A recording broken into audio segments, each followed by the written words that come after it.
আজকের সকালটা আমার এই বাড়ি থেকেই, আমি যেহেতু পরশুদিন বাড়ি এসেছি তার আর বেশ কিছুদিন থাকবো এখন, তাই এই বাড়িতে এখন ব্লগ দেখতে পারবে তোমরা। আর এই যে আমাদের গোপু সোনা, দেখে বলো তো কেমন লাগছে। সকাল সকাল কিন্তু এক পুজো দেওয়া হয়ে গেছে, আর এর মধ্যেই লাড্ডু উঠে পড়েছে ঘুম থেকে। এই যে তারপরে আমি বিছানাটাকে গুছিয়ে নেব, যেটা আমার কাছে সবচেয়ে বিরক্তিকর একটা কাজ বলে মনে হয়।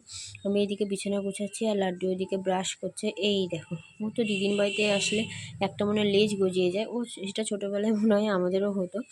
তারপরে কোনো রকমে কোলে নেওয়া গেছে। এই যে ঘুম থেকে উঠে এখন ওকে ফ্রেশ করে দিয়েছি, এখন ওকে সকালের খাবার খাওয়াবো। তার আগে ও বিস্কুট খাচ্ছে একটু, ওই ডার্ক ফ্যান্টাসটি ওর খুব পছন্দের। আর ও দাদান যেবার যাওয়ার সময় ওকে দিয়ে গেছে, ও এখন এটা খা। তার মধ্যে আমি খাবারটাও রেডি করে নেব। এই যে আজকে সকালে ও খাচ্ছে স্যারিলেক্স। প্রত্যেক দিন আলাদা আলাদাই খায়, কোনো দিন সুজি, কোনো দিন ওটস, কোনো দিন স্যারিলেক্স, এক এক দিন এক এক রকম। তারপরে সকালে যেহেতু আমরা মুড়ি খাচ্ছিলাম, এই দেখো ও একটু মুড়ি নিয়ে বসেছে দেখে দেখে।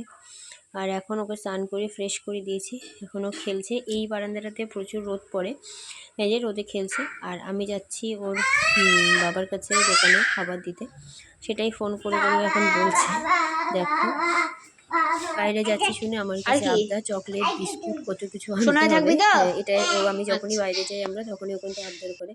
তারপর আমি বেরিয়ে পড়েছি, টোটো পেয়ে গেছি। এই যে আমি এখন দোকানে যাচ্ছি। আর আজকে জানো তো বাইরে প্রচণ্ড ঠান্ডা, দিনের বেলায় এত ঠান্ডা, তাহলে ভাবো রাত্রিবেলা কী হারে ঠান্ডা পড়বে। এই করতে করতে আর দোকানে গিয়ে সেরকম ভিডিও করা হয়নি। তারপরে আমি বাড়ি আসার সময় বেশ কিছুটা ফুল কিনেছি, আর সাথে জানো তো একটা ফুল গাছও কিনেছি। এটা মায়ের জন্য, আমার জন্য তো সেদিনকে নিয়ে গেছিলাম, তোমাদেরকে তো দেখালামই। আর আসার সময় লাড্ডুর জন্য এই গুড় বাদামটা নিয়ে এসেছি, ও এখন ওটাই খাচ্ছে। তারপরে বেশ কিছুক্ষণ খেলার পর ওর খাবার সময় হয়ে গেছে। খাবারে আজকে ছিল খিচুড়ি, সবজি দিয়ে আর ডিম সিদ্ধ, যেটা ওর খুব পছন্দের খাবার একটা বলতেই পারো। এই দেখো এখন সোনা হয়ে খেয়ে নেবে। আজকে জানো তো লাড্ডু দুপুরে একটুকু ঘুমোয়নি, ওই মাঝে মাঝে এখানে আসলে এরকম করেই, এই দুপুরবেলা করে ঘুমোয় না। আর তারপরে ওকে আমি মায়ের কাছে রেখে আমি এখন বেরিয়েছি, একটু মিষ্টি আনবো আর কিছু টুকটাক জিনিস কিনতে হবে, সেগুলোই আনবো আর কি। এই দেখো আমি নিয়েও নিয়েছি। আর আসার সময় জানো লাড্ডুর জন্য আর একটা গুড় বাদাম, একটা চিড়া ভাজা নিয়ে এসেছি। আর আমার আর মায়ের জন্য অনেক দিন পর সিঙ্গারা এনেছি, ভালোই লাগে খেতে। আর এই যখন এসে মা সন্ধ্যেবেলায় গরম চা করেছে, আর এই যে লাড্ডু কিন্তু আমাদের সিঙ্গারাটা নিয়ে বসেছে। এখন আমরা সিঙ্গারায় এর জন্য ছানার পায়েস এনেছি, জানো তো লাড্ডু কিছুতেই ছানার পায়েস খাবে না, এখনও ওই সিঙ্গারা নিয়ে বসেছে। এই দেখো মা আরও সিঙ্গারা খাচ্ছে, আর লাড্ডুর বাকিটা আমি এখন নিয়ে খেতে বসেছি, আর ছানার পায়েসটা পড়েই রয়েছে। তারপরে মা কালকের জন্য সবজি কেটে রাখছে, আর লাড্ডু কিন্তু পাশে বসে খেলছে। এই দেখো তাই সবজি কাটা হয়ে গেছে, তারপরে লাড্ডুকে নিয়ে বসেছে। আর এই দেখো লাড্ডুর কি এনার্জি, এখনও খেলে যাচ্ছে দিদিনের সাথে, ওই এই বাড়িতে আসলে তাই করে জানো তো। আর তারপরে আমাদের রাতের খাবারের সময় হয়ে গেছে। আজকে সবার জন্যই ছিল সবজি দিয়ে খিচুড়ি আর ডিমের অমলেট, সেগুলো আজকে খেয়েছি।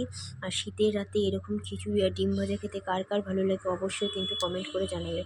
এরপরে আমার রাতের বিছানা গোছানো কমপ্লিট, আর লাড্ডু কিন্তু এখনও নেই, ও দিদিনের সাথে কোথাও ঘুরছে হয়তো। আর আমার এদিকে ঘুমে চোখ বন্ধ হয়ে গেছে, সারাদিন যেহেতু লাড্ডুও ঘুমায়নি, তাও আমারও ঠিকঠাকভাবে আজকে ঘুম হয়নি।